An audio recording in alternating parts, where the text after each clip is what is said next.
Now that I have saved some money to build my dream home, I'm really confused about which estate company to approach. My friend had a bad experience with a particular estate agency after completing his payment and could not even get his title deed. This is serious. Good afternoon. How are you? Thank you. My name is Oli. I'm from EJ Investments. Have a seat. Thank you. You know, I must say you came at a very right time. Really? I was thinking about houses. Great. What can your company offer me? EJ Investments can offer you a lot. We're unique in the market. Okay. We own our properties and we ensure that they're developed with modern technologies. They're affordable and they are strategic locations. We don't just sell pieces of land, but we create settlements. What makes your company different from others? We're different from all real estate companies in the Gambia because what we have to offer is affordability, safety, and security. We ensure that you get a legal contract from when you pay your deposit, and within 4 weeks of paying your final settlement, we make sure you receive your title deed. 4 weeks? 4 weeks. That's interesting. Yes. Now tell me, what real estate service you need? It's absolutely EJ, investment, and real estate agency.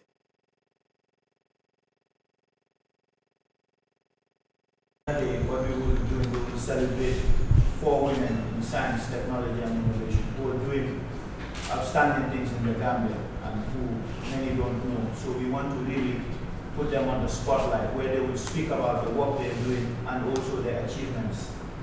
So this whole week is possible because of our partner, and our major partner is the Point Click Technology. And Mr. Malik Khan is here present with us. And we all know, most of us know Point Click is a company that is focused on digital transformation, which is really what the Gambia needs. And they are on the highest level now to ensure that this goal is achieved with Point Click and Innovate Gambia. So this initiative is a partnership between the Next Einstein Forum, which is an initiative of Robert Bosch Foundation, and Johnson & Johnson. So in collaboration with Point Click Technologies. We have other partners too who are also involved in this activity. We have Hack Weekend, Human Project, Startup Incubator. We have MRC, we have Educate. I think those are our partners that we are working with to ensure, and the Ministry of Higher Education, Research, Science and Technology. We also have AMSIS as well as a partner. So these are the partners that are really helping us to be able to achieve these objectives that we want. And also the press, because without the press, the word will not go out there. So I would like to thank everyone that contributed to this activity to making it a success. And also, there's a storytelling challenge that Johnson & Johnson put out yesterday. And it will be open to people who attend at least 2 activities. So they will be given the opportunity to tell their stories. And then there's a prize to be won from that. On that note, on behalf of the Next Einstein Forum and the Africa Institute for Mathematical Sciences, I thank you and I welcome you to the opening ceremony of this Africa Science Gathering. Thank you. The Ministry has been responsible for the design and the implementation of policies, government policies related to science, technology, and innovation. So this is an auspicious occasion, and I must thank David and his team and all the partners that have been working in the background to make sure that this becomes a successful event. I thank them because the Science Week has been part of our annual programs as a ministry, which is part of implementing a policy pronouncement on creating what they call enculturation of science, technology, and innovation, making society accept the benefits that comes along with an effective science and technology and innovation system. So, in other words, the Einstein Forum is here to complement government's efforts to promote the appreciation of science and technology by society. And secondly, I think we should have more of this kind of events, not only once in a year, probably we should have some activity to engage society at least every month throughout the year. We have a big task ahead. The big task is because, for most part, government struggle with addressing challenges, social and economic challenges of a particular country. And science, technology, and innovation have a pivotal role to play in addressing almost all of those societal challenges. We talk about poverty. We talk about unemployment. You talk about ensuring good health. We talk about ensuring the fact that youths graduating from our schools and universities are able to find beneficial employment at the end of the day. Now, science steps in to fill in the gaps. Let me use this forum to send a message to government and also to society that in order to achieve our development objectives, there is an imperative need to prioritize investments in science and technology. We need to invest in our universities.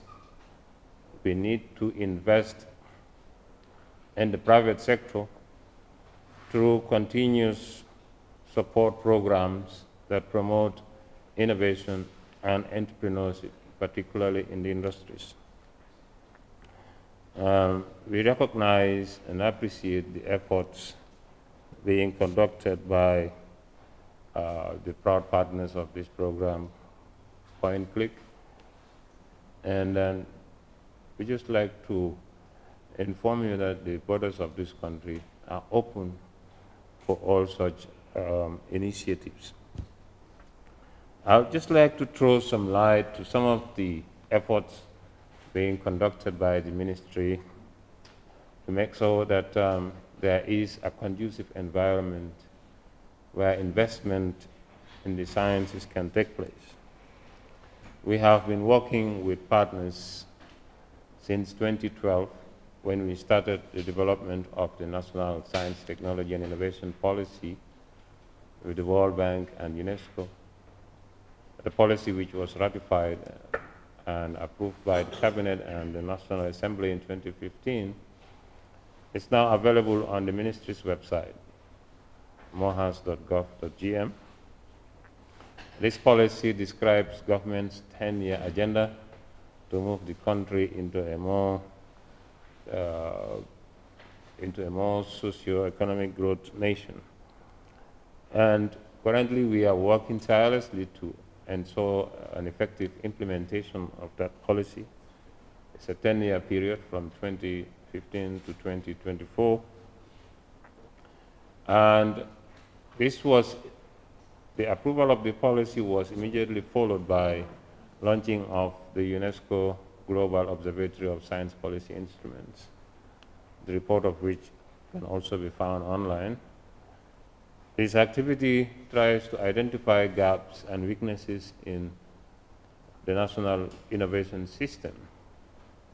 And one of the outcomes of that study was that we need a legal framework to support science, technology, and innovation, a framework that allows investment into the sciences, a legal framework that enables the private sector to lead in technological innovations. We are also working on the STEM and gender advancement, since women constitute more than 50% of the population, or thereabout. We are looking at the factors that affect their participation in the sciences and how what are the drivers and the barriers that affect career progression of women in the sciences. That is to say, from the basic and secondary level through to the research institutions where these people work.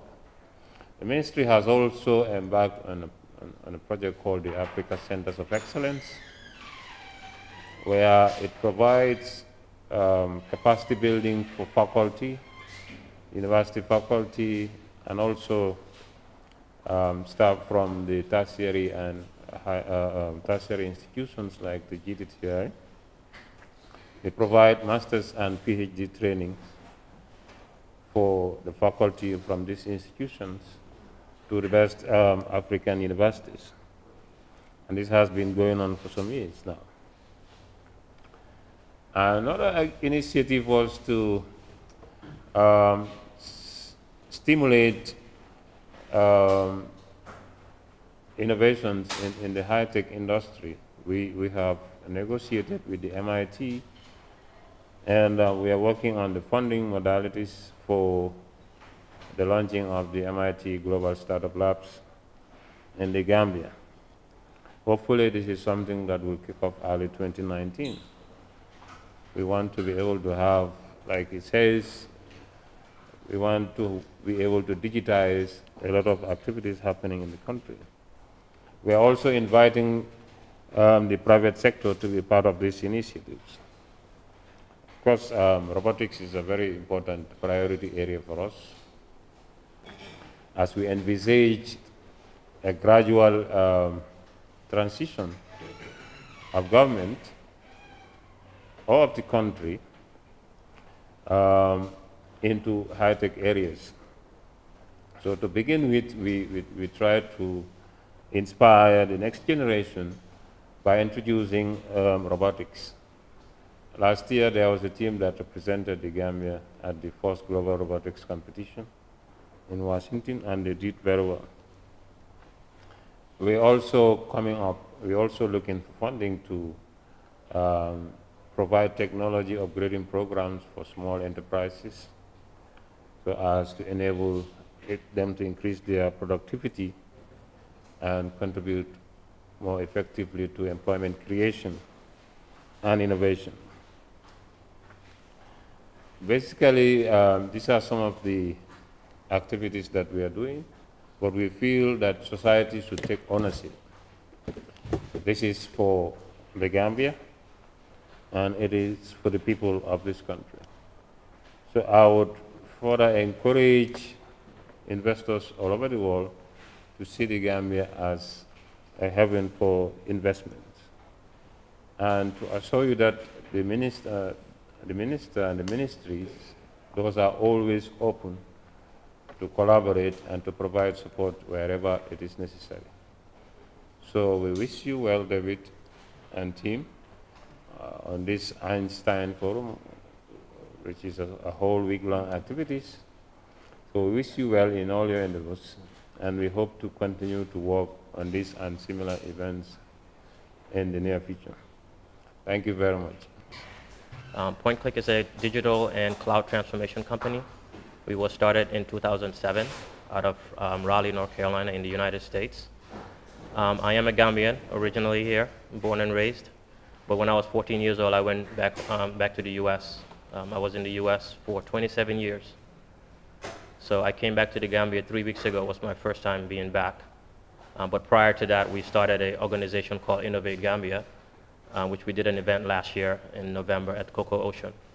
And our whole goal with innovation and technology is, if you look at the developing nations, the reason they are ahead of us because they're leveraging technology. They're doing a lot of things that are automated, a lot of things that are more cohesive, that can really increase efficiencies and reduce manual work. So when we looked at the Gambia, there are very smart individuals here, but I just feel like sometimes they're not empowered enough, and they don't have enough resources. If I didn't go to the US, I don't think I'll be where I am today. But there, I was allotted with a lot of resources, and that is the reason why we decided that we're going to set up a company here as well, so we can bring the opportunities that people are going to the US and other nations to look for. So if you're unable to go to the US or some other organization, some other country, we want to bring those opportunities here, and we want to do that using technology. When we looked at the Gambia's budget that was released maybe earlier this year, it was about $330 million. Gambia has a population of about 2 million. If you divide the two, that means each individual citizen is budgeted at $50, which is about $7,000. Think about that. That means every individual out of that budget, $330 million is $7,000. That's not enough. That's not enough for government to solve all these problems.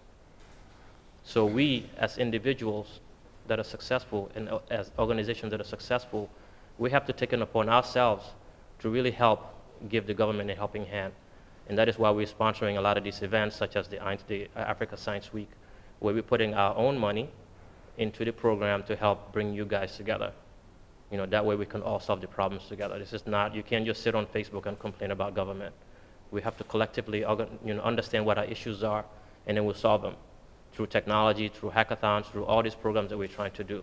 And that is our initiative, is to build and really empower youth that are so smart, so dedicated, and ready to really work, to give them the resources that they need to thrive.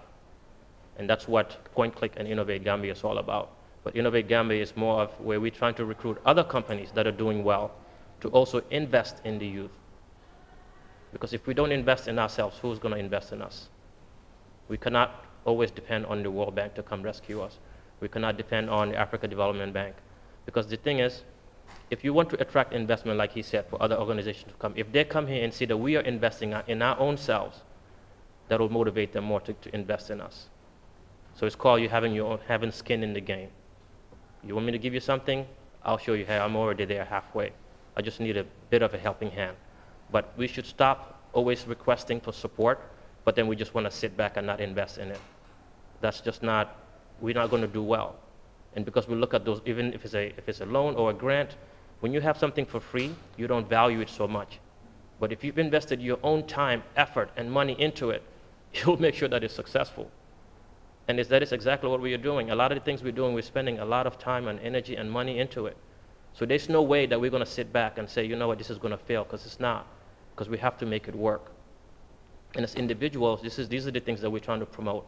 And I think technology, innovation, these are the things that we have to do collectively as citizens to drive, growth of this country if we want to see that change. It's us that have to change. So we have a plan of creating 100,000 jobs in ICT. We cannot do that by just sitting around. But we're trying to do that by you building your talent pool. So even if you can't get a job locally here, you can get a job remote. You can become a remote employee. Our office in India, we have staff there because it's low cost. We outsource most of our technical support there because it's low cost, but these guys are ready to work. They work 24/7. So our services are 24/7. Anything happen to your services, you call us, somebody's around all the time.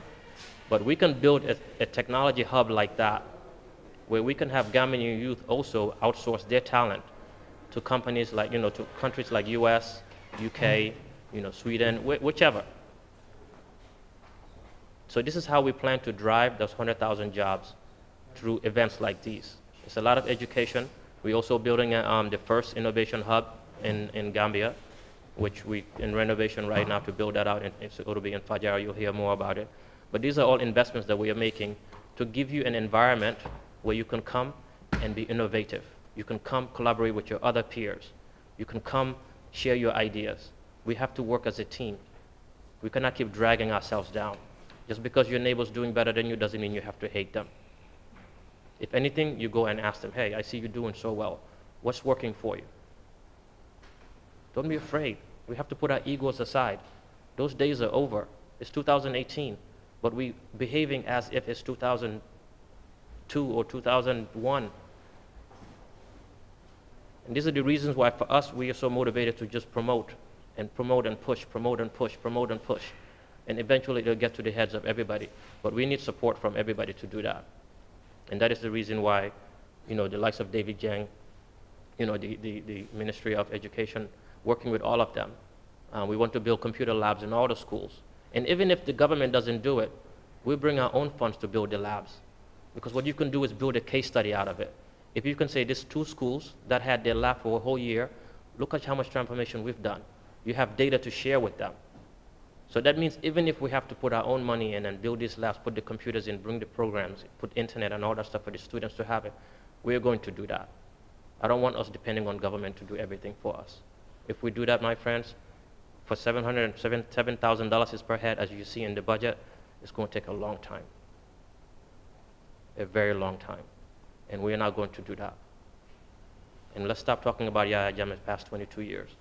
The project now should be Project Fix 22, which is we're going to fix the 22 years that we thought we were being downplayed, which we did. The guy just stole money from us. Those were funds that we should be much more developed. But it's gone, it's gone. You know, it's over. We're free, we can do what we want. Let's hold hands and say, let's get to work.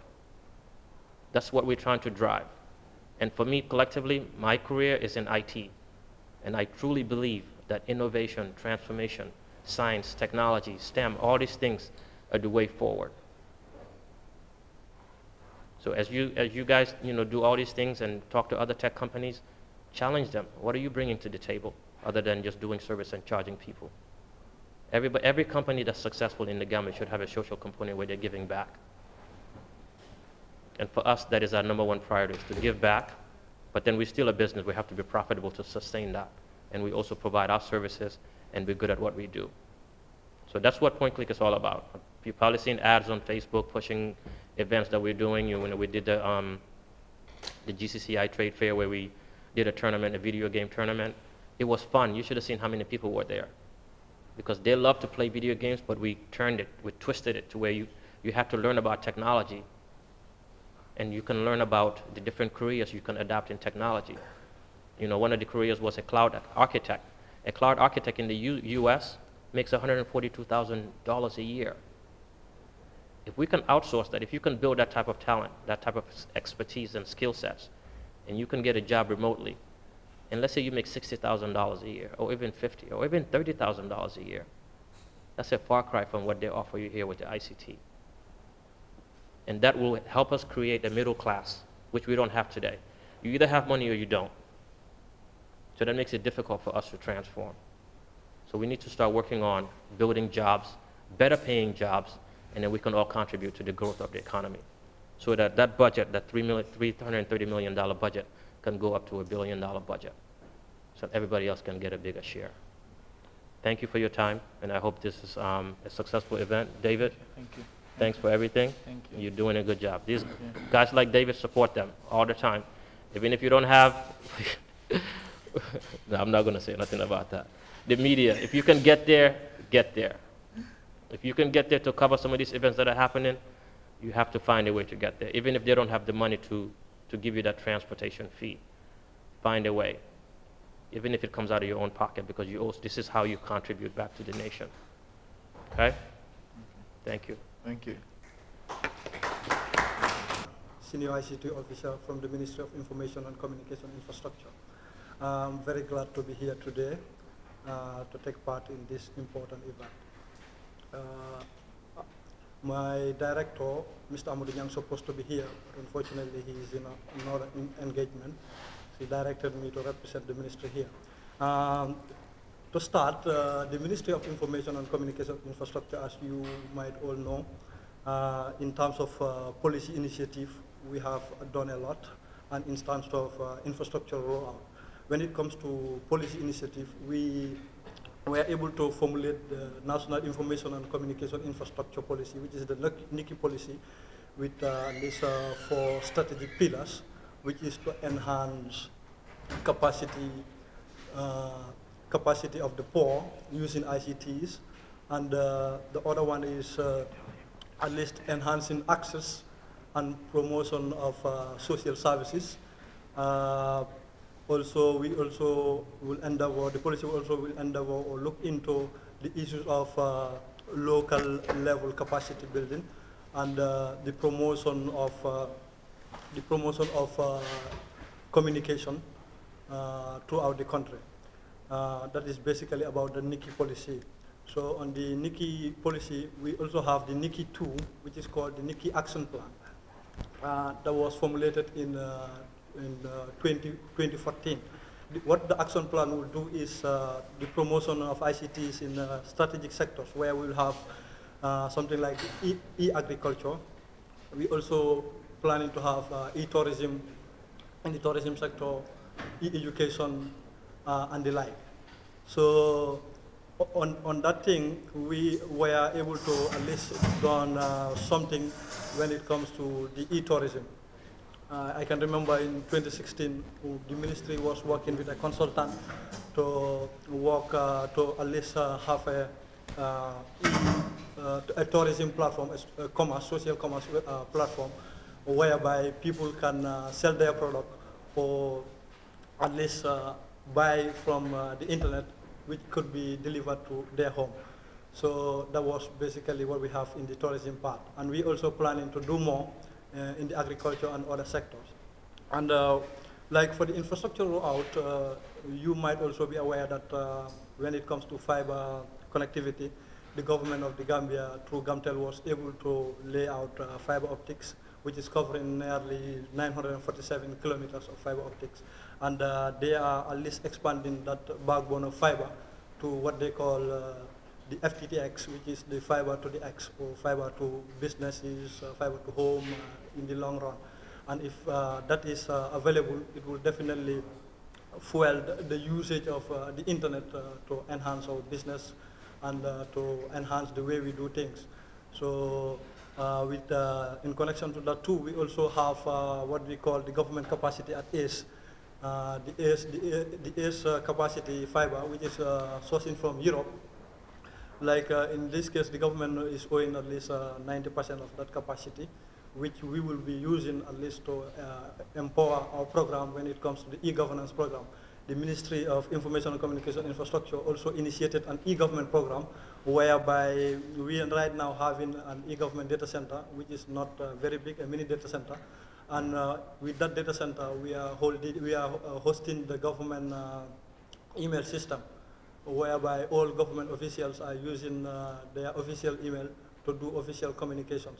And we are also planning to at least expand that email system and the data center itself, working with the private sectors and other partners and related agencies. Having that data center scale up, we can think of at least rolling out other applications and services in government that will enhance the administrative procedures and processes. So I can remember some of these people like Mr. Khan. We once met not long ago, discussing of having a holistic national data center. I think that would be very, very important to have it in the Gambia. But now, like looking at the challenges of energy and the challenges of having only one ACE landing station, whereby if you're thinking about a holistic national data center, you need at least a redundancy, a tier 4 data center, whereby if the ACE is down, then at least you have another one where to connect in terms of bigger capacity. Right now, the only backup we have is we are sourcing from Senegal. But I will at least to say government is working towards that. If we could have at least another landing station, that would be very helpful. What this national data center, if we have it, will do is at least we can have a cloud services in the Gambia, whereby we, the government, will come up with a directive to say like data is critical, data is very important, and data is everything that we do today. So the privacy of that data, the protection of that data needs to be considered. And in doing that, working with other Gambians entrepreneurs, working with the private sector, working with other international agencies, we can have that holistic national data center that will say all Gambians have to host with that national data center. All Gambians have to have their data residing in the Gambia, if possible. And like we can see the economic scale, what that could provide in terms of many jobs, in terms of employment, in terms of revenue generated for government and the private sector. And also the government of the Gambia in enhancing its both physical and logical capacity. We roll out a 4G LTE network whereby all senior government officials can remotely connect to, within the urban area, can remotely connect to those sites, at least to have internet access to do their work both at the office level and at home. This will ease their work and this will make things easier for everyone. So as I used to say, technology is the backbone of everything that we do. If we want to, we don't have to reinvent the wheel. We have to leapfrog from where we are to a higher level. We don't have to go through all the development procedures or processes Rather, we should at least use ICT. Let's say if we use ICT, what ICT can do for us is, let's say if I have to go to Banjul today to do a walk, why not I use the internet, access remotely what I'm supposed to do, and do that work. Or if I have to send a letter, or if I have to send something else to Banjul, to save fuel costs, I can just use the digital world, the digital platforms we have, like in form of email, in form of other application. We send those requests we have to do. We send those processes we have to do online and do it in a more efficient way. This is what ICT can do for us. I think the government of the Gambia, we are doing a very good job when it comes to the infrastructure rollout. And the other thing we have also is we are dealing with the regulator, which is PURA. We have what we call the National Spectrum Policy, whereby if you look at what we have compared to the sub-region, we are having the cheapest, one of the cheapest spectrum fees in the sub-region. This will enhance, the capacity needed from both the private sector and the government. Let's say the private sector, it will give them ease of access, for example, when it comes to infrastructure rollout. Like if the spectrum policy was very expensive, you will see like maybe many of these mobile network operators could have been diverted their investment to other countries. But now we see in it like we can say the market is becoming oversaturated because we have all the network operators we need. They are doing good job in terms of infrastructure rollout, in terms of connecting people to the remotest part of the country. This is another initiative of the government. But we also have what we call the cybersecurity strategy, because the infrastructure only is not enough. When you think in digital, you should at least think about the security aspect, the privacy aspect of it. So how could we secure our infrastructure? Because like, let's say in the next 5-10 years to come, we will see most of this work we're doing, most of the application, the critical, like from energy, health, and all those things will depend, highly depend on this internet infrastructure. If you don't have the security mechanism in place, it might be very difficult. Right? There are evolving threats that might at least vandalize your data, that might disrupt the working of this infrastructure. So we have this strategy with at least 5 strategic goals, whereby we plan to implement a SAT, and we are on the process of having a computer incident and response team that will at least be there to dispel cyber threats throughout the country, that will monitor our cyberspace to make sure that we are safe enough. So, and in terms of policy, we also planning right now, the ministry, to have what we call the national broadband policy. Because what we have right now currently mostly is based on other legacy services like 2G, 3G. Looking at the applications that are coming up, which are very bandwidth hungry and dependent. So having a broadband, promotion of broadband infrastructure throughout the country will be very, very helpful. I think we are also working or looking into that too. In terms of broadband too, we realize the reason why we want to work for having this policy is we realize there is no specific technical definition of broadband today in the Gambia.